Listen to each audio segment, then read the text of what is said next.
اعوذ باللہ من الشیطان اللعین الرجیم بسم اللہ الرحمن الرحیم ومن يقنط منكن لله ورسوله وتعمل صالحا نؤتها أجرها مرتين وأعتدنا لها رزقا كريما يا نساء النبي لستن كأحد من النساء إن اتقيتن فلا تخضعن بالقول فيطمع الذي في قلبه مرض وقلن قولا معروفا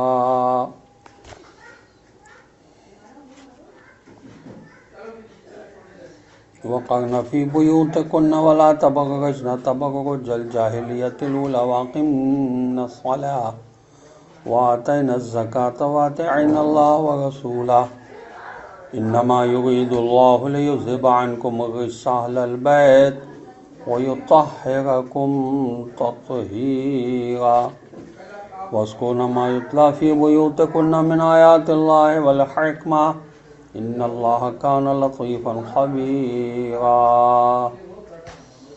إن المسلمين والمسلمات والمؤمنين والمؤمنات والقانتين والقانتات والصادقين والصادقات والصابرين والصابرات والخاشعين والخاشعات والمتصدقين والمتصدقات والصائمين والصائمات والحافظين فروجهم والحافظات والذاكرين الله كثيرا والذاكرات أعد الله لهم مغفرة وأجرا عظيما اللهم صل على محمد وآل محمد وعجل فرجهم سلام علیکم ورحمۃ اللہ وبرکاتہ۔ اللہ تبارک و تعالیٰ کا شکر ہے کہ میں نے سورہ مبارک احزاب جو قرآن مجید کا 33 نمبر کا سورہ ہے، اس کی 5 آیات کی تلاوت کا شرف حاصل کیا، جن کے نشانات ہیں 31 تا 35۔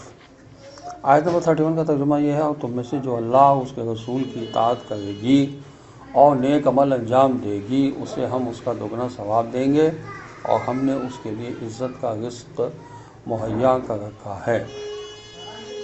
القنوت کا مطلب ہے اطاعت کرنا۔ ازواج میں سے کوئی زوجہ اللہ و رسول صلی اللہ علیہ وسلم کی اطاعت کر کے عمل صالح وجہ لائے تو اس زوجہ کو دگنا ثواب ملے گا، ایک عمل صالح کا ثواب اور دوسرا لوگوں پر اچھا اثر چھوڑنے کا ثواب، کہ جس گھر سے اسلامی تعلیمات پر عمل کرنے کی دعوت ہوتی ہے اس گھر کے افراد سے عملی دعوت ہونا بہت مؤثر ہوتا ہے۔ قرآن کی اس آیت میں ارشاد ہوتا ہے وَأَعْتَدْنَا لَهَا رِزْقًا، رزق کریم سے مراد جنت کی نعمتیں ہیں۔ زوج رسول ہونا کافی نہیں ہے، عمل صالح ضروری ہے۔ یہ اس آیت نے بڑی وضاحت کے ساتھ بتا دیا ہے۔ آیت نمبر 32 کا ترجمہ یہ ہے، نبی کی بیویوں تم دوسری عورتوں کی طرح نہیں ہو، اگر تم تقویٰ رکھتی ہو تو نرم لہجے میں باتیں نہ کرنا، کہیں وہ شخص لالچ میں نہ پڑ جائے جس کے دل میں بیماری ہے، اور معمول کے مطابق باتیں کیا کرو۔ رسول اللہ صلی اللہ علیہ وسلم کی ازواج کی صیغت و کردار کے اثرات دیگر خواتین کی طرح نہیں ہیں۔ ازواج کی صیغت دیگر خواتین کے لیے نمونہ عمل ثابت ہوتی ہے، جبکہ دیگر خواتین کی صیغت و کردار ان کی ذات تک محدود رہتی ہے، اسی وجہ سے ان کے لیے ثواب و گناہ بھی دگنا ہوتا ہے۔ اگر تقوی اختیار کیا گیا تو ازواج امت کی دیگر خواتین کی طرح نہیں ہیں، ان کا مرتبہ بلند ہے، ان کے تقوی کے اثرات زیادہ ہیں۔ اگر تقوی اختیار نہ کیا جائے تو یہ امتیاز حاصل نہ ہوگا۔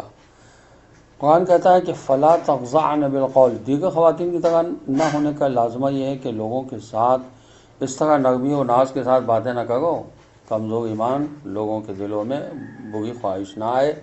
یہ حکم دیگر خواتین کے لیے بھی ہے، تاہم ازواج رسول کے لیے مزید تاکید کے ساتھ ہے۔ پھر قرآن نے کہا وَقُلْنَا قَوْلًا مَعْرُوفًا، لوگوں سے اسلامی اور معاشرتی عرف کے مطابق بات کرو، انداز گفتگو میں اس قدر شیرینی نہ ہو کہ مغلوب شہوت مرد کی توقعات اور جذبات انگیختہ ہو جائیں۔ اس سے ایسی شعری و نثری گفتگو عورتوں پر حرام ہے جسے سننے والے مردوں کے جذبات بیدار ہوتے ہیں۔ نامحرم مردوں سے بات کرنے میں کوئی حرج نہیں ہے۔ کسی فساد میں پڑنے کے لیے پہلے اشارے عورتوں کی طرف سے ملتے ہیں۔ اپنی عصمت کے تحفظ کے لیے بنیادی کردار عورت کو ادا کرنا ہوتا ہے، یہ ہر زمانے میں دستور ہے۔ آیت نمبر 32 کا ترجمہ، بلکہ اب میں 33 کا ترجمہ کر دیتا ہوں، اور وہ یہ کہ اور اپنے گھروں میں جم کر بیٹھی رہو اور قدیم جاہلیت کی طرح اپنے آپ کو نمایاں کرتی نہ پھرو، نیز نماز قائم کرو اور زکوٰۃ دیا کرو اور اللہ اور اس کے رسول کی اطاعت کرو۔ اللہ کا ارادہ بس یہی ہے کہ ہر طرح کی ناپاکی کو اہل بیت آپ سے دور رکھے اور آپ کو ایسے پاکیزہ رکھے جیسے پاکیزہ رکھنے کا حق ہے۔ قرنا قرہ کے معنی کسی جگہ جم کر ٹھہر جانے کے ہیں، اور تبرج کا مطلب یہ ہے کہ ظاہر ہونا۔ اور قرآن نے خواتین کو حکم دیا ہے کہ وقرن فی بیوتکن، یعنی اپنے گھروں میں جم کر بیٹھی رہو۔ جناب مودودی کا ترجمہ ہے اپنے گھروں میں ٹک کر رہو۔ یہ حکم تمام عورتوں کے لیے ہے، لیکن خطاب رسول صلی اللہ علیہ وسلم کی ازواج سے ہے، چونکہ نفاذ اسلام کی ابتدا اس کے داعی کے گھر سے ہونی چاہیے۔ عورت کا وقار، عزت اور عظمت اس کی عفت میں پوشیدہ ہے اور اسے تحفظ گھر ہی میں ملتا ہے۔ چنانچہ عورتوں کا بیرون خانہ عفت کے منافی سرگرمیوں میں شریک ہونے کا نتیجہ ایک المیہ ہے۔ اور قرآن نے کہا ہے کہ وَلَا تَبَرَّجْنَ تَبَرُّجَ الْجَاہِلِیَّہ۔ اس آیت کریمہ میں دو لفظوں کے معنی قابل توجہ ہیں، تبرج اور جاہلیت اولیٰ۔ تبرج یہ برجہ سے ہے، ظاہر اور نمایاں ہونے کے معنوں میں استعمال ہوتا ہے، لہذا عورت کے لیے جائز نہیں ہے کہ وہ اپنے حسن و جمال، چال ڈھال اور زیب و زینت نمایاں کرے کہ غیر مردوں کی نگاہ پڑ سکے۔ مولانا مودودی اس جگہ لکھتے ہیں کہ عورت کی بیرون خانہ سرگرمیوں کے جواز میں جو بڑی سی بڑی دلیل پیش کی جاتی ہے وہ یہ ہے کہ حضرت عائشہ نے جنگ جمل میں حصہ لیا تھا، لیکن یہ استدلال جو پیش کرتے ہیں انہیں شاید معلوم نہیں ہے کہ خود حضرت عائشہ کا اپنا خیال اس باب میں کیا تھا۔ کچھ راویوں نے اپنی کتابوں میں مسروق کی روایت نقل کی ہے کہ حضرت عائشہ جب تلاوت قرآن کرتے ہوئے اس آیت وقرن فی بیوتکن پر پہنچتی تھی تو بے اختیار وہ پڑھتی تھی، یہاں تک کہ ان کا دوپٹہ بھیگ جاتا تھا، کیونکہ اس پر انہیں اپنی غلطی یاد آتی تھی جو ان سے جنگ جمل میں ہوئی۔ چنانچہ حضرت عائشہ نے حضرت علی علیہ السلام سے جنگ کرنے کے لیے مکے میں ام المومنین ام سلمہ سے اس جنگ میں ساتھ دینے کے لیے کہا تو ام سلمہ نے کہا قرآن نے تمہارا دامن سمیٹا ہے تو اسے مت پھیلاؤ۔ یہ بلاغات النساء میں موجود ہے۔ اور الجاہلیت الاولیٰ کا مطلب ہے اسلام آنے سے پہلے زمانے جاہلیت کی عورتوں کی طرح نہ نکلو، کیونکہ جاہلیت میں بے پردگی کے ساتھ بے عفتی عام تھی۔ جاہلیت سے مراد وہ جاہلیت ہے جو اسلام آنے سے پہلے تھی، اور اسلام آنے کے بعد جاہلیت پر عمل کرنے والے جاہلیت ثانیہ کے مرتکب ہوں گے۔ چنانچہ حضرت امام جعفر صادق علیہ السلام سے روایت ہے کہ دوسری جاہلیت آنے والی ہے۔ یہ بحار الانوار میں موجود ہے، حدیث 22ویں جلد میں صفحہ 89 پر۔ آج ہر شخص کو نظر آتا ہے کہ دوسری جاہلیت شروع ہو چکی ہے، بلکہ اپنی جاہلیت کو پیش کرنے کے لیے جو وسائل و ذرائع آج کل کی دوسری جاہلیت کے پاس ہیں وہ جاہلیت اولیٰ کے پاس نہ تھے۔ کہ قرآن کہتا ہے وَأَقِمْنَ الصَّلَاةَ، اگرچہ نماز قائم کرنے، زکوٰۃ دینے، اللہ اور رسول صلی اللہ علیہ وسلم کی اطاعت کرنے کا حکم عام مسلمانوں کے لیے بھی ہے، تاہم ازواج رسول صلی اللہ علیہ وسلم کے لیے ان کے مراتب اور رسالت سے قربت کی وجہ سے زیادہ تاکید کے ساتھ بیان فرمایا ہے۔ پھر ارشاد وَإِنَّمَا يُرِيدُ اللَّهُ لِيُذْهِبَ عَنْكُمُ الرِّجْسَ أَهْلَ الْبَيْتِ وَيُطَهِّرَكُمْ تَطْهِيرًا۔ اللہم صل علی محمد وآل محمد۔ اس آیت شریفہ میں سب سے پہلے ہم اس بات کی وضاحت کریں گے کہ یہاں اہل بیت علیہ السلام سے مراد کون ہیں۔ اہلا، پہلے ہم قرآنی استعمالات کا ذکر کرتے ہیں کہ لفظ اہل کن معنوں میں استعمال ہوا ہے۔ زوجہ کے لیے استعمال ہوا ہے۔ حضرت موسیٰ علیہ السلام کے قصے میں فرمایا وَسَارَ بِأَهْلِهِ، سورہ قصص 28واں سورہ ہے، اس کی آیت نمبر 29 میں۔ یہاں اہل سے مراد زوجہ موسیٰ علیہ السلام ہے۔ قالت ما جزاء من اراد بأہلک سوءا، سورہ یوسف قرآن مجید کا 12واں سورہ ہے، اس کی آیت نمبر 25 میں ارشاد ہوا کہ یہاں اہل سے مراد عزیز مصر کی زوجہ ہے۔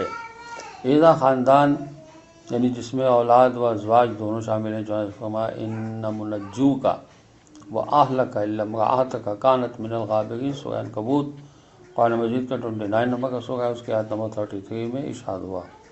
اسی طرح قریب رشتہ دار اور قبیلے کے افراد اس معنی میں فرمایا وَإِنْ خِفْتُمْ شِقَاقَ بَيْنِهِمَا، فَبَعَثُوا حَكَمًا مِّنْ أَهْلِهِ، یہ سورہ نساء قرآن مجید کا 14 سورہ، اس کی آیت 35 ہے کہ وَشَهِدَ شَاهِدٌ مِّنْ أَهْلِهَا۔ اسی طرح سورہ یوسف 12واں سورہ، اس کی آیت نمبر 26 میں بتایا۔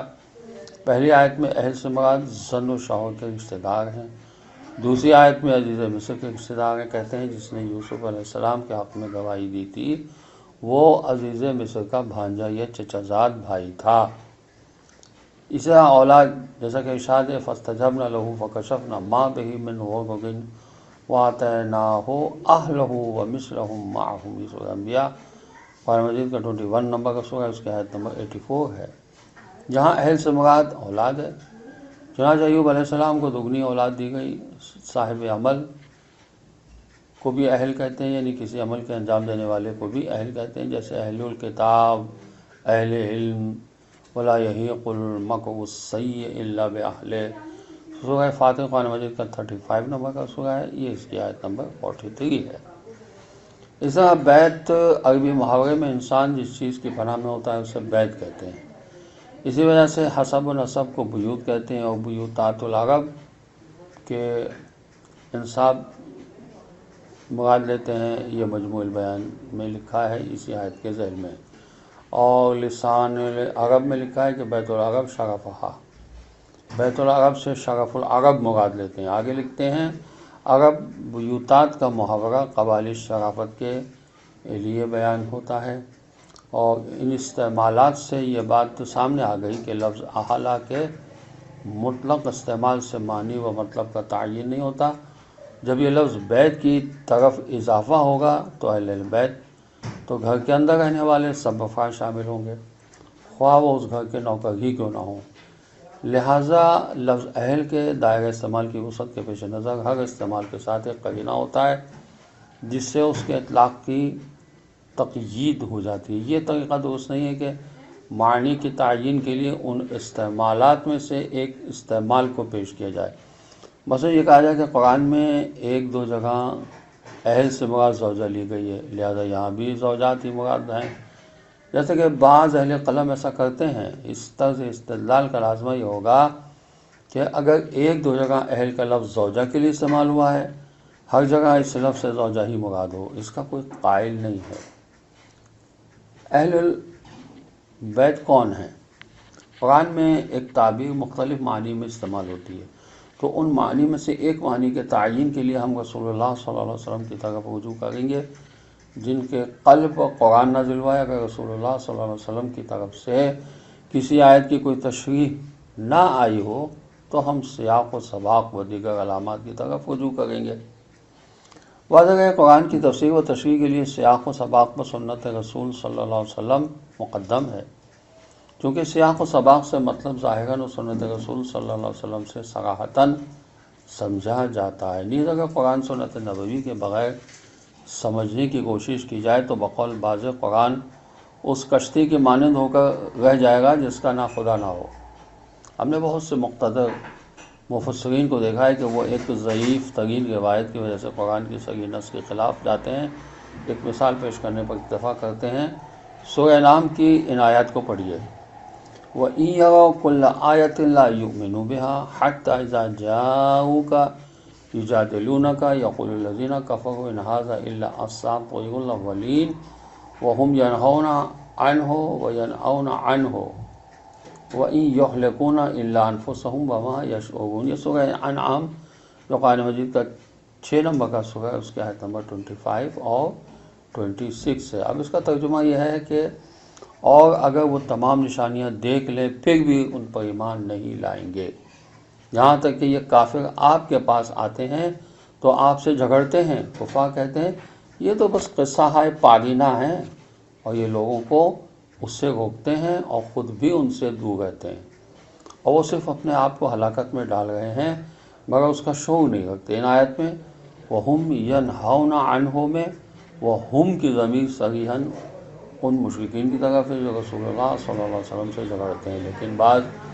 مفسرین اس ضمیر کو اس شخصیت کی طرف لوٹاتے ہیں جس نے رسول صلی اللہ علیہ وسلم کی حمایت کی ہے، یعنی قرآن کی اس صراحت کے خلاف بعض مفسر حضرات یہ موقف اختیار کرتے ہیں کہ وہ ہم سے مراد حضرت ابو طالب علیہ السلام ہیں، جبکہ وہ ہم کی ضمیر اس چیز کی طرف جاتی ہے جو اس سے پہلے لفظاً یا حکماً مذکور ہو۔ اس سے پہلے مشرکین کا لفظ مذکور ہے، ان کی طرف ضمیر کا جانا نص سے صحیح ہے۔ اس کے باوجود ایک مجہول راوی حبیب بن ابی ثابت اور دیگر صحیح روایت کے مطابق متصادم روایت کی بنا پر قرآن کی صراحت کے خلاف جاتے ہیں۔ اس سلسلے میں ہمارا موقف یہ ہے کہ قرآن کی نص صریح کے خلاف کسی روایت کو قرآن کے ساتھ متصادم تصور کیا جائے گا اور اس روایت کو رد کیا جائے گا۔ اگر کوئی روایت نص کے نہیں ہے، اگر کوئی روایت نص کے مطابق نہیں ہے، ظاہر قرآن کے خلاف ہے، تو اس صورت میں اگر اس ظہور کے خلاف سنت ثابتہ موجود ہے تو ہم قرآن کے سیاق و سباق اور دیگر ظہور سے ہاتھ اٹھائیں گے، لیکن روایت ضعیف ہونے کی صورت میں ہم قرآنی ظہور کے خلاف نہیں جائیں گے۔ آیت تطہیر میں 3 باتیں ہمارے پیش نظر ہیں۔ ایک یہ کہ احلہ کے معانی میں سے ایک معنی کی تعین کے لیے سنت ثابتہ پر مشتمل دلیل کی طرف رجوع کرنا ہوگا۔ دوسری یہ کہ آیت میں سیاق و سباق اگر ہے تو اس بارے میں سنت ثابتہ کی طرف رجوع کرنا ہوگا کہ کیا سنت ثابتہ سیاق کے مطابق ہے یا نہیں۔ تیسری بات، خود سیاق کے بارے میں بحث ہوگی۔ ہم اہل البیت میں معنی مقصود کے تعین کے لیے حدیث رسول اللہ صلی اللہ علیہ وسلم کی طرف رجوع کرتے ہیں۔ حدیث چونکہ مفسر قرآن ہے تو ہمیں رسول اللہ صلی اللہ علیہ وسلم کی حدیث ملے گی کہ اہل البیت سے مراد رسول اللہ صلی اللہ علیہ وسلم، علی علیہ السلام، فاطمہ زہرا سلام اللہ علیہا اور حسن و حسین علیہ السلام ہیں۔ اس حدیث کو اہل سنت نے 40 طرق سے اور شیعہ نے کم سے کم 30 طرق سے روایت کیا ہے۔ ائمہ اہل بیت علیہ السلام کا تو اس پر اجماع ہے، یا ہم چند ایک طرق کا ذکر کرنے پر اتفاق کرتے ہیں۔ حضرت ام المومنین ام سلمہ فرماتی ہیں، یہ آیت میرے گھر میں نازل ہوئی، انما یرید اللہ لیذھب عنکم الرجس اہل البیت ویطہرکم تطہیرا۔ جب رسول اللہ صلی اللہ علیہ وسلم نے حضرت علی السلام، حضرت فاطمہ زہرا سلام اللہ علیہا اور حضرت امام حسن و امام حسین علیہ السلام کو بلایا، ان پر کسا ڈال دی۔ پھر فرمایا اللہم ہؤلاء اہل بیتی، اے اللہ یہ ہیں میرے اہل بیت۔ حضرت ام سلمہ کی ایک روایت میں آیا ہے کہ حضرت ام سلمہ نے عرض کی، یا رسول اللہ صلی اللہ علیہ وسلم، کیا میں بھی اہل بیت میں سے نہیں ہوں؟ فرمایا انکی علی خیر، انکی من ازواج النبی، تم خیر پر ہو، تم ازواج نبی میں ہو۔ اس مضمون کی حدیث مختلف لفظوں میں درج ذیل 9 شخصیات نے حضرت ام سلمہ سے روایت کی ہے۔ عطا بن یسار یہ المستدرک میں لکھتے ہیں، شہرب بن حوشب یہ المعجم الکبیر میں لکھتے ہیں، اور تفسیر طبری میں ابو سعید خدری نے لکھا ہے تفسیر طبری اور مشکل الآثار۔ اسی طرح ابو ہریرہ نے تفسیر طبری میں لکھا ہے، ابو لیلہ نے مسند احمد بن حنبل میں لکھا ہے، اور حکیم بن سعد نے المعجم الکبیر میں لکھا ہے۔ اس کے علاوہ تفسیر طبری میں اور مشکل الآثار میں پھر یہ کہ مسند احمد بن حنبل میں بھی، اور سعد بن وقاص نے ان روایات کو لکھا ہے سنن نسائی میں اور مستدرک میں۔ حضرت ام المومنین حضرت عائشہ، ان کی روایت ملاحظہ ہو تفسیر ابن کثیر میں اسی آیت کے ذیل میں، اور عمر بن ابی سلمہ کی روایت دیکھی جا سکتی ہے سنن ترمذی میں۔ اس طرح ابو سعید خدری کی روایت میں نہایت صراحت سے رسول اللہ صلی اللہ علیہ وسلم نے فرمایا، یہ آیت پنجتن کی شان میں نازل ہوئی ہے، یعنی میرے اور علی اور حسن و حسین و فاطمہ زہرا سلام اللہ علیہ کی شان میں۔ یہ تفسیر ابن کثیر میں بھی ہے، تفسیر ابن ابی حاتم میں بھی ہے، اور سنن نسائی میں بھی ہے، اور امام حسن علیہ السلام نے فرمایا ہم وہ اہل بیت ہیں جن کی شان میں انما یرید اللہ لیذھب عنکم الرجس اہل البیت آیت نازل ہوئی۔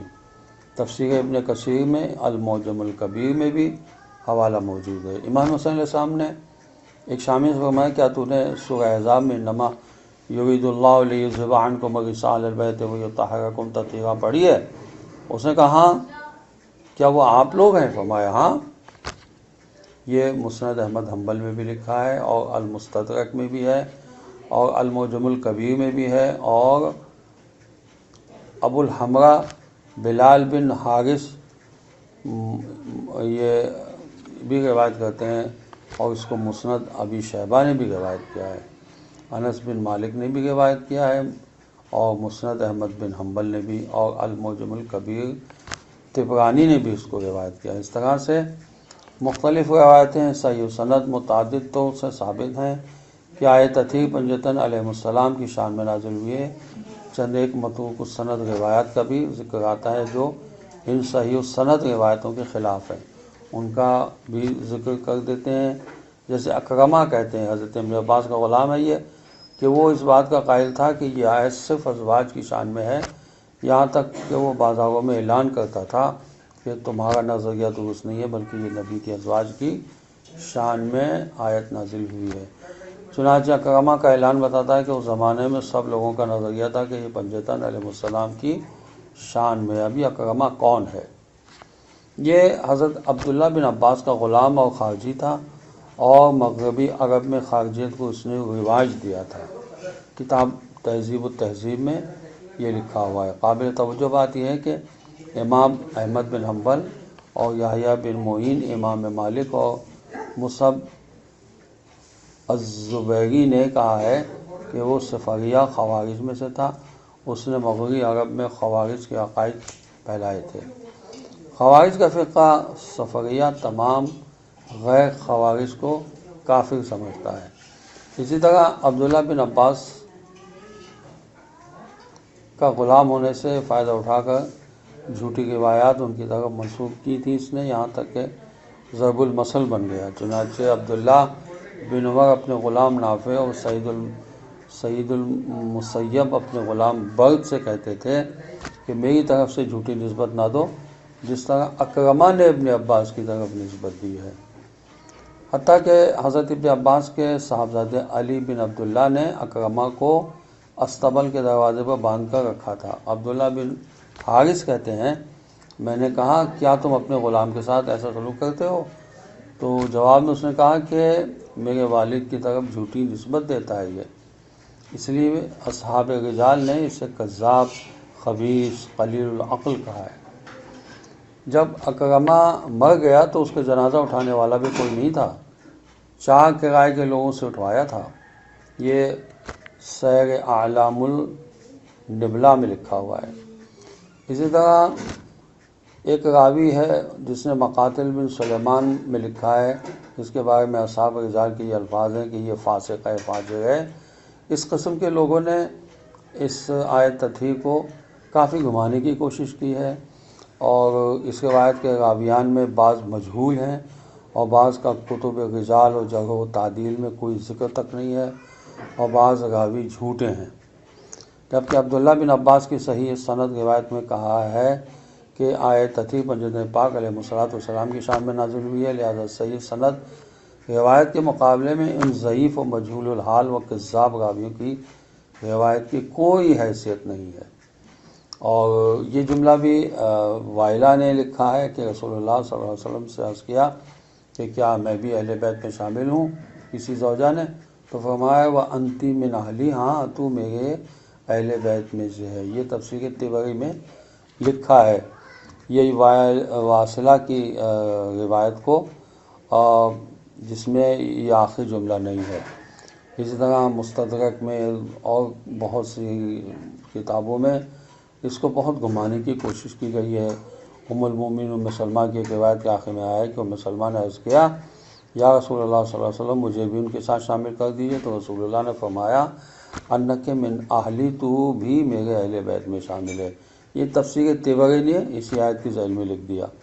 اسی طرح بہت سے راوی ہیں جنہوں نے اس آیت کو کوشش کی ہے یعنی غیر اہل بیت کی طرف گھمانے کی، اور مختلف واقعات گھڑے گئے ہیں باقاعدہ، اور اس کی وہ سب سندیں جو ہیں وہ ضعیف ہیں، ان کے راوی ضعیف ہیں۔ جبکہ رسول اللہ صلی اللہ علیہ وسلم نے حدیث قصہ میں خاص طور سے فرما دیا اللہم ہؤلاء اہل بیتی، اے اللہ یہ ہیں میرے اہل بیت۔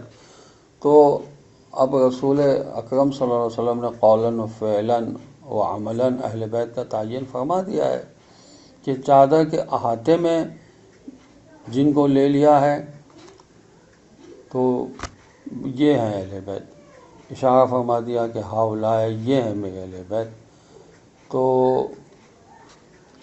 لہٰذا دوسرے جو لوگ تھے گھر میں وہ سب اس میں شامل نہیں ہیں، صرف چادر کے اندر جو تھے وہ اہل بیت ہیں۔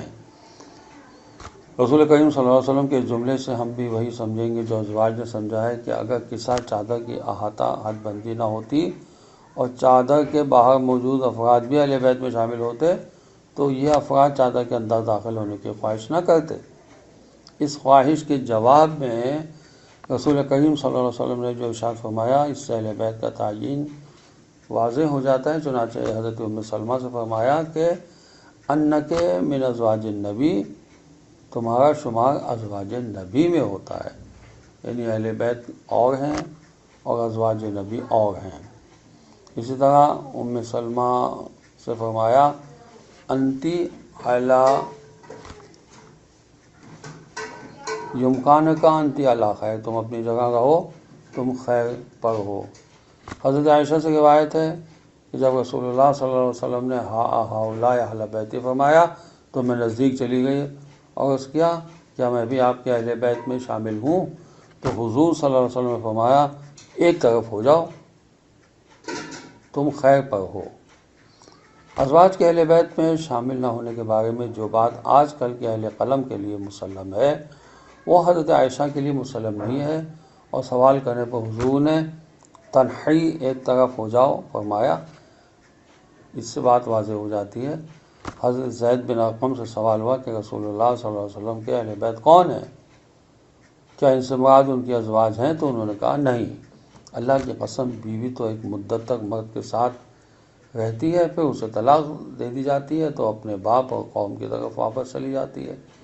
ان کے اہل بیت ان کے اہل اور قبیلے کے رشتہ دار ہیں جن پر ان کے بعد صدقہ حرام تھا۔ اسی طرح مسند احمد کی روایت میں آیا ہے کہ حضرت ام سلمہ نے فرمایا میں نے بھی داخل ہونے کے لیے چادر اٹھائی تو حضور نے چادر میرے ہاتھ سے چھین لی اور فرمایا انکی علی خیر۔ اس سے زیادہ صراحت حضرت ام سلمہ کی اس خواہش میں ہے، فرماتی ہیں کہ میں نے عرض کیا کیا یا رسول اللہ صلی اللہ علیہ وسلم میں بھی اہل بیت میں شامل ہوں؟ تو فرمایا تیرے لیے اللہ کے ہاں خیر ہے۔ ام سلمہ فرماتی ہیں میری خواہش تھی کہ آپ ہاں فرما دیں، تب یہ بات میرے لیے ہر اس چیز سے بہتر تھی جس میں سورج طلوع اور غروب ہوتا ہے۔ تو حضرت ام سلمہ کے جملے میں ان لوگوں کا جواب ہے جو انتی علی خیر کا یہ مفہوم دیتے ہیں تم تو ہو ہی خیر پر۔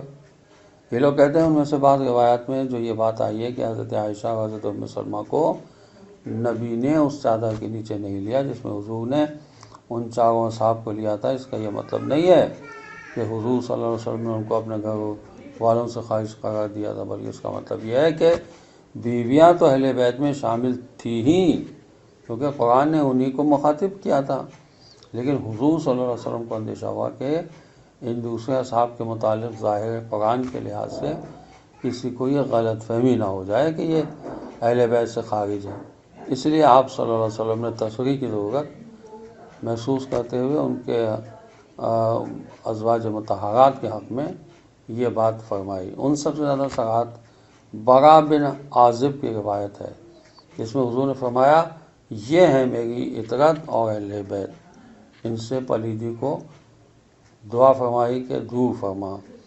اس حدیث نے کسی قسم کی تعویل و توجیہ کے لیے گنجائش ختم کر دی، چونکہ اہل بیت کو عطرت کے ساتھ مربوط کرنے کی صورت میں غیر عطرت ان میں شامل نہیں ہے۔ رسول اللہ صلی اللہ علیہ وسلم کی ایک حدیث میں وہ صراحت موجود ہے جس کے بعد منکر کے علاوہ کسی اور کے لیے توجیہ و تعویل کا کوئی جواز ہی نہیں ہے۔ فرمایا یہ آیت 5 ہستیوں کی شان میں ہے، میری، علی علیہ السلام، حسن علیہ السلام اور حسین علیہ السلام اور فاطمہ زہرا سلام اللہ علیہا کی شان میں۔ یہ تفسیر ابن کثیر میں بھی ہے، تفسیر طبری میں بھی ہے، تفسیر در المنشور میں بھی ہے، تفسیر ابن ابی حاتم میں بھی ہے، اور عبداللہ بن جعفر کی روایت میں یہ آیا ہے کہ اللہم ہؤلاء آلی، اے اللہ میری آل ہیں محمد صلی اللہ علیہ وسلم اور آل محمد پر درود بھیج۔ اللہم صلی علی محمد وآل محمد۔ دو اہم دلائل آیت تطہیر کے تحت اہل بیت رسول صلی اللہ علیہ وسلم میں ازواج کے شامل نہ ہونے پر گزشتہ احادیث کی روشنی میں ہم پیش کر چکے ہیں۔ پہلی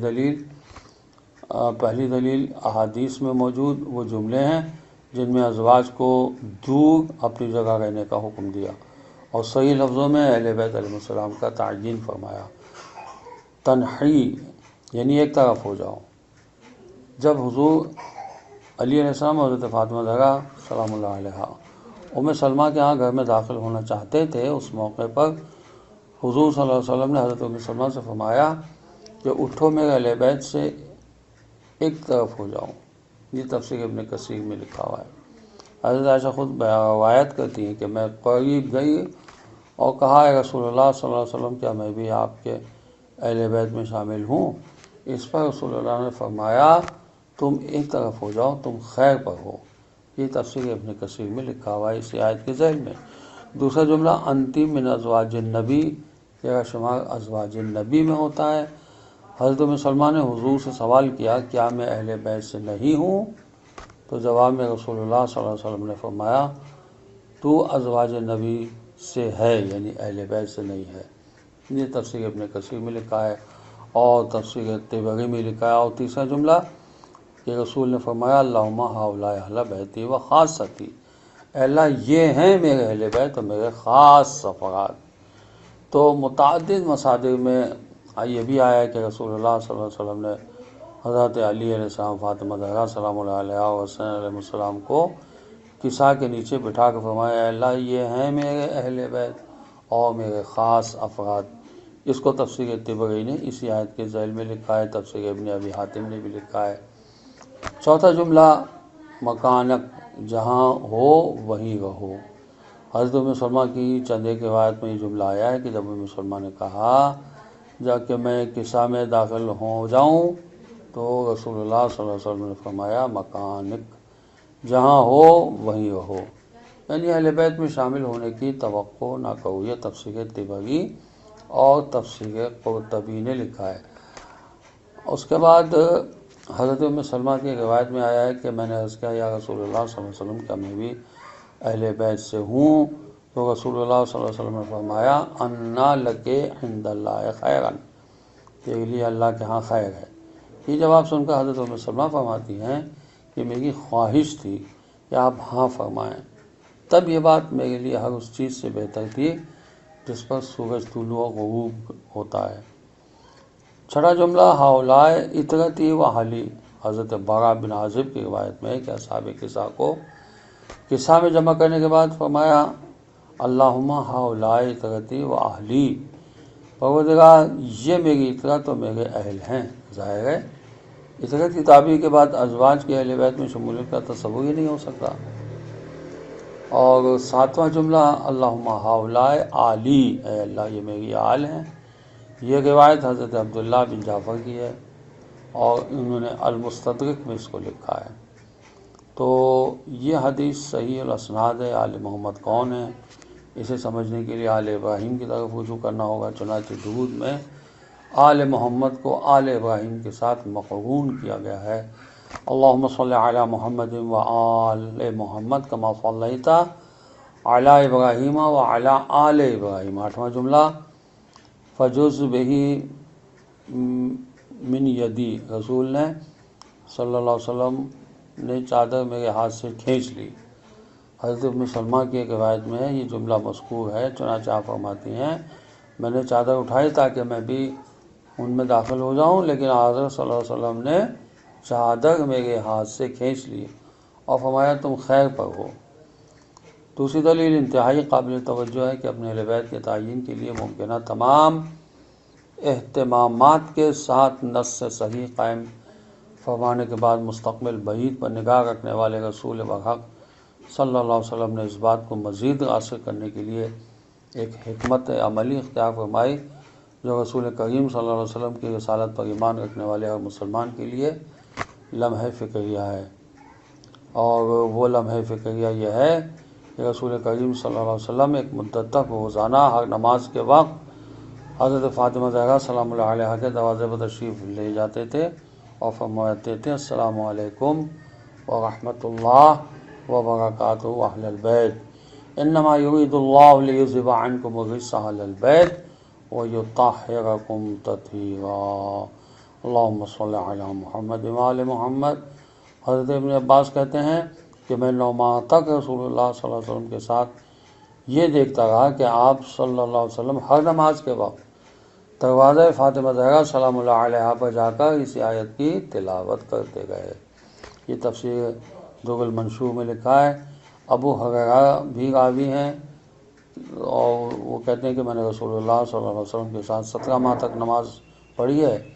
میں نے دیکھا کہ رسول اللہ صلی اللہ علیہ وسلم اپنے گھر سے نکل کر دروازہ فاطمہ زہرا سلام اللہ علیہ پر آتے تھے اور السلام علیکم فرماتے تھے اور اس آیت کی تلاوت فرماتے تھے۔ یہ مجموع الزوائد میں باب فضل اہل بیت میں لکھا ہوا ہے۔ انس بن مالک بھی راوی ہیں کہ رسول اللہ صلی اللہ علیہ وسلم 6 ماہ تک صبح کی نماز کے وقت باب فاطمہ زہرا سلام اللہ علیہ پر جا کر فرماتے رہے الصلاۃ یا اہل البیت انما یرید اللہ لیذہب عنکم الرجس۔ یہ صحیح ترمذی میں لکھا ہوا ہے، مسند احمد حنبل میں بھی ہے اور المستدرک میں بھی ہے۔ ابو الحمرا سے روایت ہے کہ مجھے یاد ہے کہ 8 ماہ تک کبھی ایسا نہیں ہوا کہ رسول اللہ صلی اللہ علیہ وسلم صبح کی نماز کے لیے گھر سے نکلے ہوں اور دروازے علی علیہ السلام پر نہ آئے ہوں اور دروازے کے چوکٹوں پر ہاتھ رکھ کر یہی نہ فرمایا ہو الصلاۃ الصلاۃ انما یرید اللہ لیذہب عنکم الرجس اہل البیت ویطہرکم تطہیرا۔ بعض ذکر روایت میں یہ مدت 17 ماہ اور 19 ماہ کا بھی ذکر ملتا ہے، جیسے ابن کثیر نے لکھا ہے، طبری نے لکھا ہے، اسد الغابہ میں ہے اور مشکل الآثار وغیرہ میں۔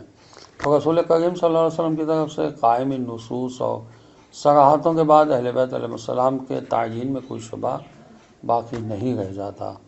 اہل بیت رسول صلی اللہ علیہ وسلم کے مصداق کا تعیین بہت واضح اور بغیر کسی دشواری کے ثابت ہو گیا ہے کہ حیات رسول اللہ صلی اللہ علیہ وسلم میں بہت سے مواقع ایسے آئے ہیں جن میں بلا نزاع اہل بیت علیہ السلام کا تعین ہو گیا ہے۔ بعنوان مثال کچھ مواقع جیسے مباہلہ، تقریباً تمام مفسرین مورخین و محدثین نے لکھا ہے کہ مباہلے کے موقع پر رسول اللہ صلی اللہ علیہ وسلم نے اپنے ہمراہ حضرت علی علیہ السلام، حضرت فاطمہ زہرا سلام اللہ علیہا اور حضرت حسنین علیہ السلام کو لیا۔ اور یہ بات بھی توجہ طلب ہے کہ قرآن مجید میں جہاں بھی ابناء کے ساتھ نساء کا ذکر آیا ہے وہاں نساء سے مراد بیٹیاں ہیں، جیسے وَيُذَبِّحُونَ أَبْنَاءَكُمْ وَيَسْتَحْيُونَ نِسَاءَكُمْ۔ سورہ ابراہیم جو قرآن مجید کا 40 نمبر کا سورہ ہے، اس کی آیت نمبر 6 میں یہ ارشاد ہوا اذا آئے مودت قل لا اسألکم علیہ اجرا الا المودۃ فی القربیٰ۔ یہ سورہ شورى جو قرآن مجید کا 42 نمبر کا سورہ ہے، اس کی آیت نمبر 23 ہے۔ اس آیت کے شان نزول میں ابن تیمیہ تک کو اعتراف ہے کہ القربیٰ سے مراد علی علیہ السلام، فاطمہ زہرا سلام اللہ علیہا اور حسنین علیہ السلام ہیں۔ رسول اللہ صلی اللہ علیہ وسلم کی اس حدیث سے بھی اہل بیت کا تعین ہوتا ہے۔ ام سلمہ سے روایت ہے کہ رسول اللہ صلی اللہ علیہ وسلم نے فرمایا کہ آگاہ رہو بے شک میری مسجد میں عورتیں اور میری مسجد میں عورتوں میں سے خاص یعنی حائض اور مردوں میں سے ہر مجنب شخص کا آنا حرام ہے سوائے محمد صلی اللہ علیہ وسلم اور ان کے اہل بیت علی علیہ السلام، فاطمہ زہرا سلام اللہ علیہ اور حسن و حسین علیہ السلام کے۔ یہ السنن الکبریٰ میں لکھا ہے اور الغدیر میں بھی لکھا ہے۔ اہل بیت کے تعین کے لیے ایک اہم دلیل وہ احادیث ہیں جن میں رسول اللہ صلی اللہ علیہ وسلم نے متعدد مقامات پر جملہ اہل البیت کے ساتھ اطراتی کا توضیحی لفظ شامل فرمایا ہے۔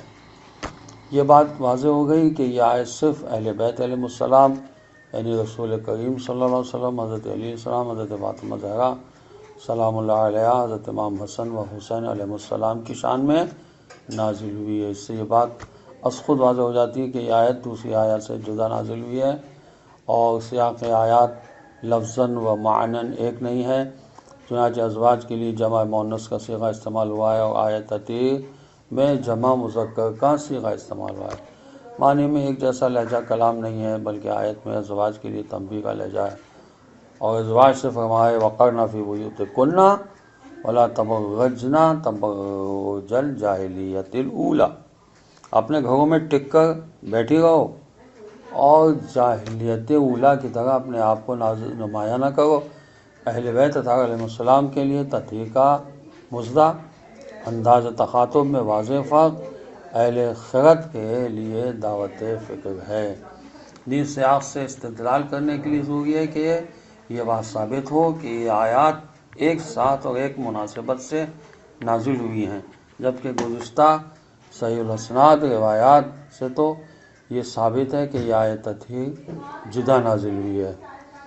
چنانچہ ازواج سے خطاب کا کلام وَأَقِمْنَ الصَّلَاةَ وَآتِينَ الزَّكَاةَ پر ختم ہو گیا، اور اِنَّمَا يُرِيدُ اللَّهُ لِيُذْهِبَ عَنْكُمْ الرِّجْسَ أَهْلَ الْبَيْتِ نیا کلام ہے، اس میں اہل بیت کے لیے شرافت اور ان کی قدر و منزلت کی بلندی کی بات ہے۔ چنانچہ یہ بات آپ کے سامنے ہے کہ اس میں مذکر سے خطاب کا طرز آیا ہے اور فرمایا انکم اور انکن نہیں فرمایا، لہذا ازواج کو اہل بیت میں داخل کرنے کے لیے کسی کے پاس کوئی دلیل نہیں ہے۔ اس پر وہ روایت بھی دلالت کرتی ہے کہ رسول اللہ صلی اللہ علیہ وسلم صبح کے وقت فاطمہ زہرا سلام اللہ علیہا کے دروازے پر تشریف لاتے تھے اور فرماتے تھے السلام علیکم اہل البیت انما یرید اللہ لیذھب عنکم الرجس اہل البیت ویطہرکم تطہیرا۔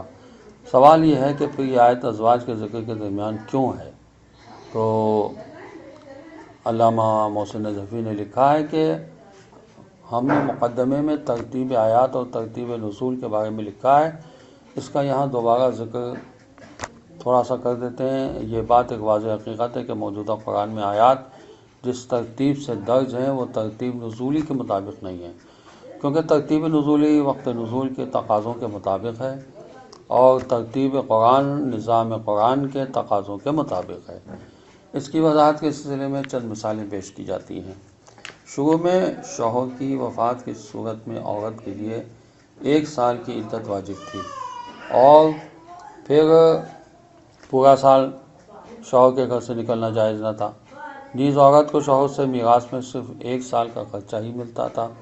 اس کا حکم اس طرح نازل ہوا والذین یتوفون منکم وَيَذَرُونَ أَزْوَاجًا وَصِيَّةً لِأَزْوَاجِهِم مَّتَاعًا إِلَى الْحَوْلِ غیر اخراج۔ سورہ بقرہ جو قرآن مجید کا دوسرا سورہ ہے، اس کی آیت نمبر 240 ہے، جس میں ارشاد ہوا اور تم میں سے جو وفات پا جائیں اور بیویاں چھوڑ جائیں انہیں چاہیے کہ وہ اپنی بیویوں کے بارے میں وصیت کر جائیں کہ 1 سال تک انہیں نان و نفقے سے بہرہ مند رکھا جائے اور گھر سے نہ نکالا جائے۔ مذکورہ بالا آیت کا حکم اسی سورہ کی اس سے پیشتر آنے والی ایک آیت کے ذریعے منسوخ ہو گیا، جس میں ارشاد فرمایا والذین یتوفون منکم ویذرون ازواجا یتربصن بانفسہن 4 اشہر وعشرا۔ یہ سورہ بقرہ کی آیت نمبر 234 ہے، جس میں ارشاد ہوا اور تم میں سے جو وفات پا جائیں اور بیویاں چھوڑ جائیں تو وہ بیویاں 4 ماہ 10 دن اپنے آپ کو انتظار میں رکھیں۔ یہاں ترتیب نزولی کے مطابق پہلی آیت بعد میں نازل ہوئی کیونکہ یہ ناسخ ہے، مگر قرآنی ترتیب میں ناسخ کا ذکر پہلے اور منسوخ کا ذکر بعد میں ہے۔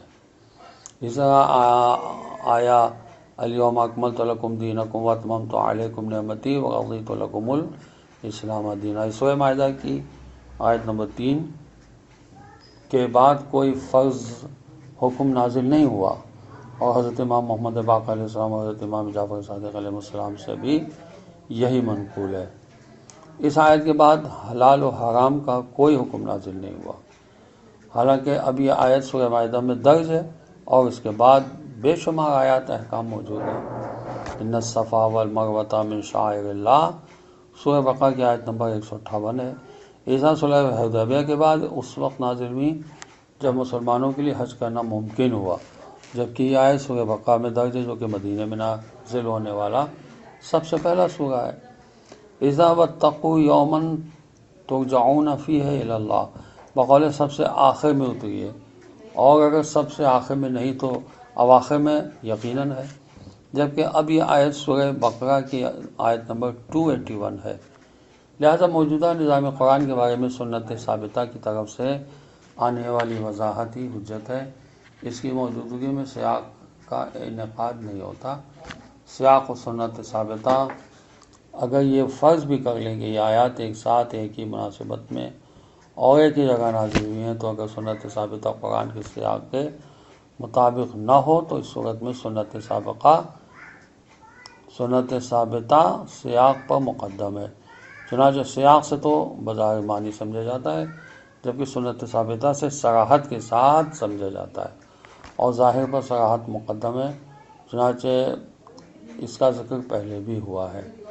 چونکہ سنت مفسر کتاب اور مبین رموز قرآن ہے، لہذا سنت بعنوان مفسر و مبین ظہور پر مقدم ہے۔ دوسرے لفظوں میں یوں کہنا چاہیے کہ قرآن کے ظہور سے ہم نے جو کچھ سمجھا ہے، ہماری سمجھ پر رسول اللہ صلی اللہ علیہ وسلم کی تعلیم مقدم ہے، ورنہ اگر سنت سے ہٹ کر قرآن کو سمجھنے کی کوشش کی جاتی ہے تو اس صورت میں قرآن اس کشتی کے مانند ہو کر رہ جائے گا جس کا ناخدا نہیں ہے۔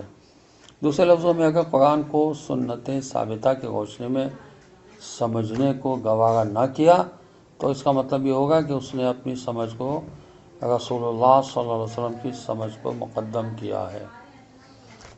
ہمارا فہم مقدم ہے یا رسول اللہ صلی اللہ علیہ وسلم کا؟ سیاق سے جو ظاہری معنی میں سمجھ میں آتا ہے وہ ہماری سمجھ ہے، اور آیت کی تشریح جو سنت ثابتہ میں موجود ہے وہ رسول اللہ صلی اللہ علیہ وسلم کا فہم ہے۔ کوئی مسلمان اس بات کی جرات نہیں کرے گا کہ رسول صلی اللہ علیہ وسلم کے فہم پر اپنے فہم کو مقدم قرار دے، نہ ہی کوئی مسلمان احادیث رسول صلی اللہ علیہ وسلم کو نظر انداز کر سکے گا۔ لہٰذا اہل البیت کی تشریح جو رسول اللہ صلی اللہ علیہ وسلم نے فرمائی ہے اسے تسلیم کرنا ایمان کا تقاضا ہے۔ البتہ ناصبی ان احادیث کو تسلیم نہیں کریں گے، چونکہ رسول اللہ صلی اللہ علیہ وسلم کا اٹل فیصلہ ہے مومن علی سے بغض نہیں رکھے گا، منافق علی علیہ السلام سے محبت نہیں کرے گا۔ واضح ہے جنہیں عصر رسول اللہ صلی اللہ علیہ وسلم میں منافق کہتے تھے انہیں عصر علی علیہ السلام میں خوارج اور ہمارے زمانے میں ناصبی کہا جاتا ہے۔ اسی طرح ایسے علماء کی بھی کمی نہیں ہے جن کا فہم و ذوق کسی قسم کے تعصب کی وجہ سے مجروح نہ ہوا۔ چنانچہ اہل سنت کے قدیم و متاخرین جلیل القدر علماء نے اس بات کی صراحت کی ہے کہ اہل بیت سے مراد کون ہیں۔ ذیل میں چند ایک علماء کے بارے میں اکتفا کرتے ہیں، جیسے ابو جعفر طحاوی ہیں۔ اس آیت سے وہ کہتے ہیں کہ مراد رسول اللہ صلی اللہ علیہ وسلم، علی علیہ السلام، فاطمہ زہرا سلام اللہ علیہ، امام حسن علیہ السلام اور امام حسین علیہ السلام ہیں، ان کے علاوہ کوئی مراد نہیں ہے۔ یہ انہوں نے مشکل الاثار میں حدیث نمبر 655 کے ذیل میں لکھا ہے اس کو۔ اسی طرح ابو بکر کے نقاش ہیں، وہ آیت تتی کے بارے میں لکھتے ہیں کہ اکثر اہل تفسیر کا اجماع ہے کہ یہ آیت علی علیہ السلام، فاطمہ زہرا سلام اللہ علیہ، حسن علیہ السلام اور حسین صلوات اللہ علیہم کے بارے میں نازل ہوئی ہے۔ اسی طرح اس کو ابو بکر شافعی نے لکھا ہے اپنی کتاب الفوائد میں کہ اہل بیت رسول صلی اللہ علیہ وسلم، علی علیہ السلام، فاطمہ سلام اللہ علیہ، حسن علیہ السلام اور حسین علیہ السلام ہیں۔ اسی طرح اجری بغدادی انہوں نے کتاب الشریعہ میں لکھا ہے اس کو، اور کہ اہل بیت کے بارے میں کہ وہ علی علیہ السلام، فاطمہ سلام اللہ علیہ، حسن علیہ السلام اور حسین علیہ السلام ہیں۔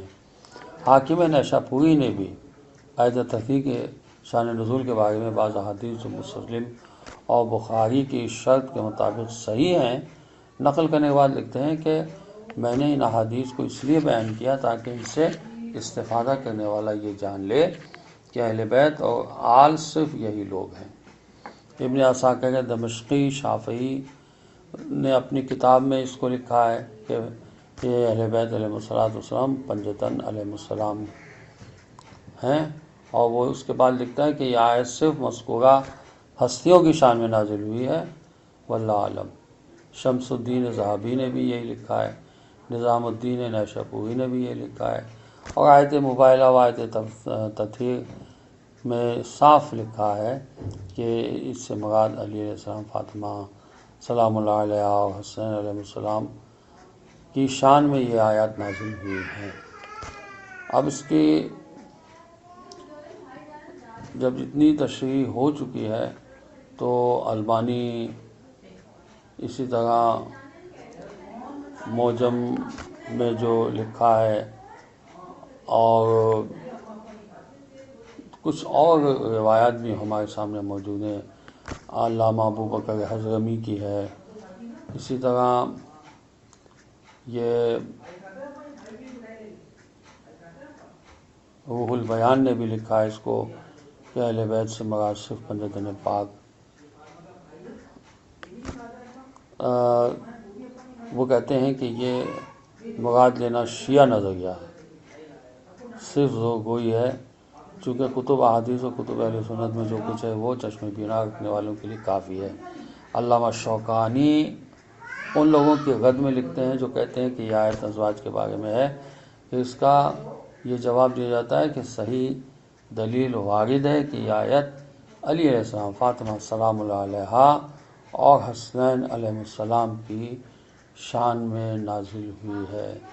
اس طرح ایک راوی ہیں علامہ سمسودی، ان کی کتاب ہے جواہر العقدین، وہ لکھتے ہیں کہ ان سے مراد اہل قصہ ہیں اور آیت مبائلہ و آیت تطہیر سے یہی حضرات مراد ہیں۔ علامہ ابو منصور ابن عساکر اپنی کتاب البین فی مناقب امہات المومنین میں ام سلمہ کی روایت کے بعد لکھتے ہیں کہ اہل بیت سے مراد رسول اللہ صلی اللہ علیہ وسلم، علی علیہ السلام، فاطمہ سلام اللہ علیہ، حسن اور حسین علیہ السلام ہیں۔ علامہ سید محمد حبسوس شرح الشمائل میں حدیث کو ذکر کرنے کے بعد اہل قصہ ہی کو اہل بیت قرار دیتے ہیں۔ اس طرح اور بھی میں نے کہا نا کہ عبدالعزیز بخاری بھی ہیں، وہ بھی رد کرتے ہیں کہ اس میں ازواج شامل نہیں ہیں، اور علامہ ابن الجوزی اس بات کے جواب دیتے ہیں کہ اس آیت میں مذکر کا صیغہ کیسے استعمال ہوا، اول یہ کہ اہل البیت علیہ السلام میں رسول اللہ صلی اللہ علیہ وسلم شامل ہے، لہٰذا تقریباً مذکر کا صیغہ استعمال ہوا ہے۔ دوسرا جواب یہ کہ یہ آیت علی علیہ السلام، حسن علیہ السلام اور حسین علیہ السلام کے ساتھ مخصوص ہے۔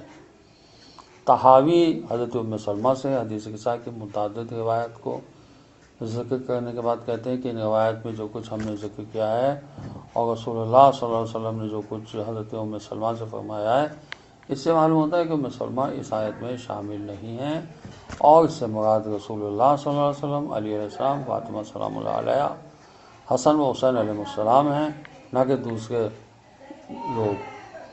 تو ازواج کے لیے تو خطاب ہوا آقمن الصلاۃ، اور یہ خطاب ختم ہو گیا، اور انما یرید اللہ سے نئے سرے سے خطاب اہل بیت علیہ السلام کے لیے بیان ہوا ہے۔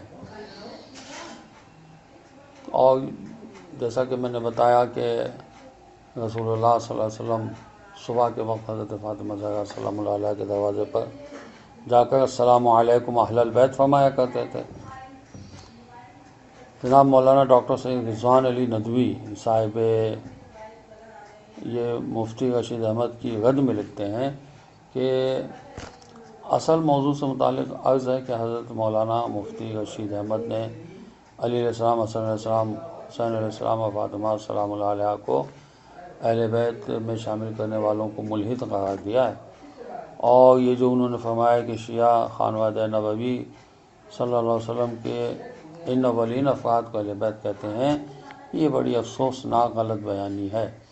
وہ کہتے ہیں کہ ہم نے اس مقالے کے ابتدائی میں امام طبری و حافظ ابن کثیر کی تفاسیر سے متعدد احادیث نقل کی ہیں، جن میں سورہ احزاب کی آیت تطہیر کی تفسیر میں اہل بیت کا اطلاق صرف حضرات فاطمہ سلام اللہ علیہ، علی علیہ السلام، حسن و حسین علیہ السلام و خود رسول صلی اللہ علیہ وسلم کی ذات پر ہے۔ تو کیا اہل سنت کے یہ دونوں امام و محدث و مفسر بھی شیعہ تھے؟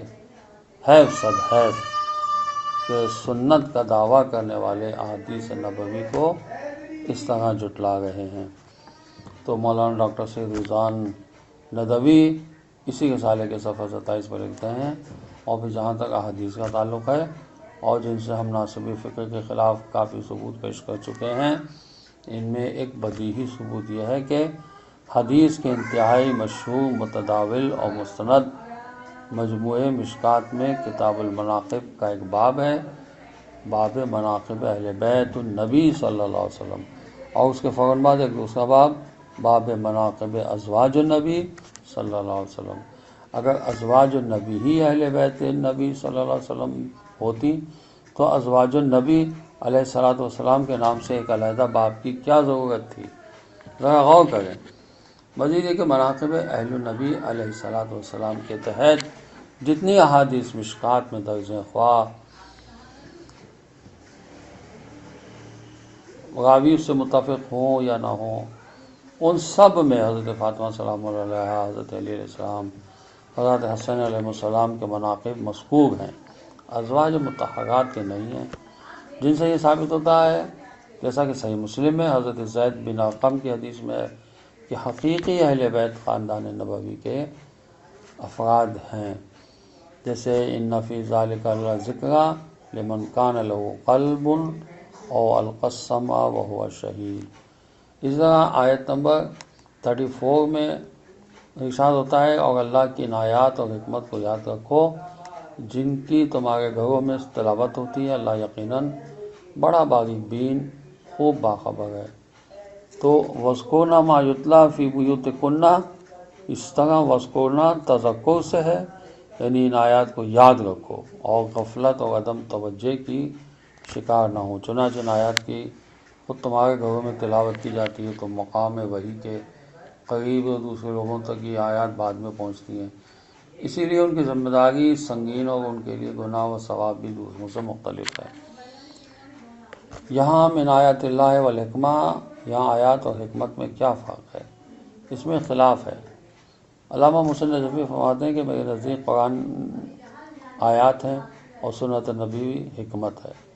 اگرچہ آیت بھی حکمت ہے، تاہم جب ان دونوں کا ذکر یکجا ہو جائے تو معنی مختلف ہونے چاہیے۔ قرآن کو بھی حکمت کہا گیا ہے، ذالک مما اوحی الیک ربک من الحکمہ، سورہ بنی اسرائیل قرآن مجید کا 17 نمبر کا سورہ ہے، اس کی آیت نمبر 39 میں ارشاد ہوا کہ یہ حکمت کی وہ باتیں ہیں جو آپ کے پروردگار نے آپ کی طرف وحی کی ہیں، سورہ بنی اسرائیل کی آیت نمبر 39۔ اسی طرح ان اللہ کان لطیفا خبیرا، اللہ نہایت باریک بین، ذرہ برابر نیکی اور ذرہ برابر برائی کا جاننے والا ہے۔ آیت نمبر 35 کا ترجمہ یہ ہے کہ یقیناً مسلم مرد اور مسلم عورتیں، مومن مرد اور مومنہ عورتیں، اطاعت گزار مرد اور اطاعت گزار عورتیں، سچے مرد اور سچی عورتیں، صابر مرد اور صابر عورتیں، فروتنی کرنے والے مرد اور فروتن عورتیں، صدقہ دینے والے مرد اور صدقہ دینے والی عورتیں،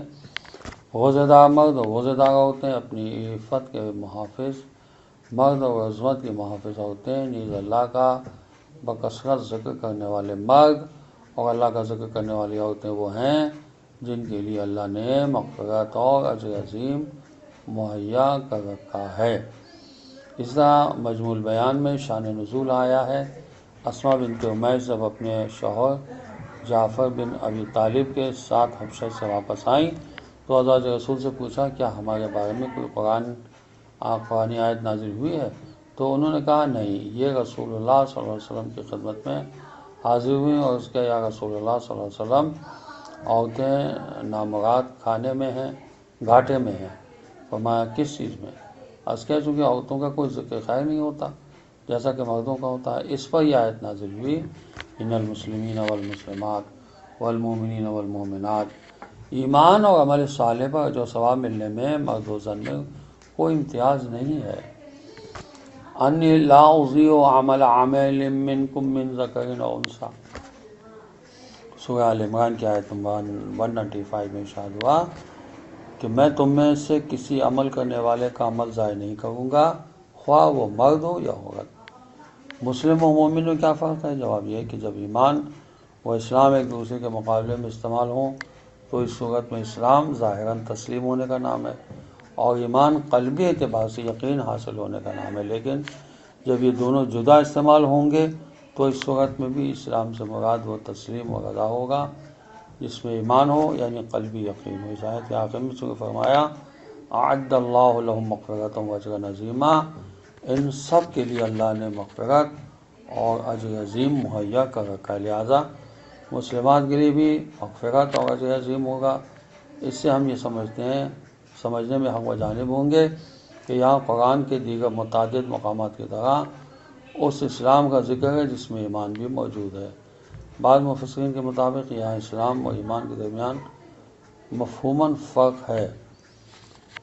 والقانتین والقانتات، یعنی قنوت اس اطاعت کو کہتے ہیں جس میں خضوع و خشوع ہو۔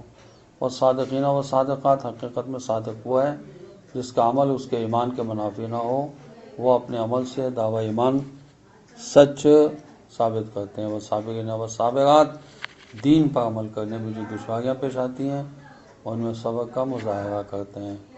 اسی طرح اطاعت رب کی تلخی اختیار کرتے ہیں اور معصیت کی شرری سے پرہیز کر کے صبر سے کام لینے والوں کے لیے مغفرت و اجر عظیم مہیا ہوگا۔ والخاشعین والخاشعات، یعنی خشوع قلبی اور باطنی فروتنی کہتے ہیں، جیسا کہ خضوع اعضاء جوارح کی ظاہری فروتنی کو کہتے ہیں۔ تکبر، غرور اور نخوت و خودبینی سے دور پوری فروتنی اور جھکنے کی صورت میں اجر عظیم کا مزدہ سنایا جا رہا ہے۔ اور یہ جو ارشاد ہوا والمتصدقین والمتصدقات، یعنی صدقہ دینے سے مراد ہر قسم کا مالی انفاق ہے جس میں واجب، زکوٰۃ، مستحب انفاق دونوں شامل ہیں۔ غریب پروری اسلامی تعلیمات کے متن میں شامل ہے۔ والصائمین والصائمات، اس میں واجب و مستحب روزے دونوں شامل ہیں۔ والحافظین فروجہم، عفت و پاک دامنی کو اپنا شعار بنانے والوں کے بارے میں ہے۔ والذاکرین اللہ کثیرا، ذکر خدا کے ساتھ کثیرہ کا وصف اس لیے ذکر ہوتا ہے کہ ذکر خدا انسان کے کسی عمل کے ساتھ متصادم نہیں ہے، ہر عمل میں ذکر خدا ہو سکتا ہے۔ اور اعد اللہ لہم مغفرۃ و اجرا عظیما، مذکورہ اوصاف کے مالک مرد اور عورت کے لیے بلا امتیاز اللہ کے ہاں مغفرت اور اجر عظیم تیار ہے۔ وہ اجر کتنا عظیم ہوگا جسے اللہ عظیم کہے۔ خداوند عالم ہم کو ان لوگوں میں شامل کرے جن کے اوصاف اچھے طریقے سے بیان ہوئے ہیں۔ خدا ہمیں قرآن کو سمجھ کر اس پر عمل کرنے کی توفیق عطا فرمائے۔ السلام علیکم ورحمۃ اللہ وبرکاتہ۔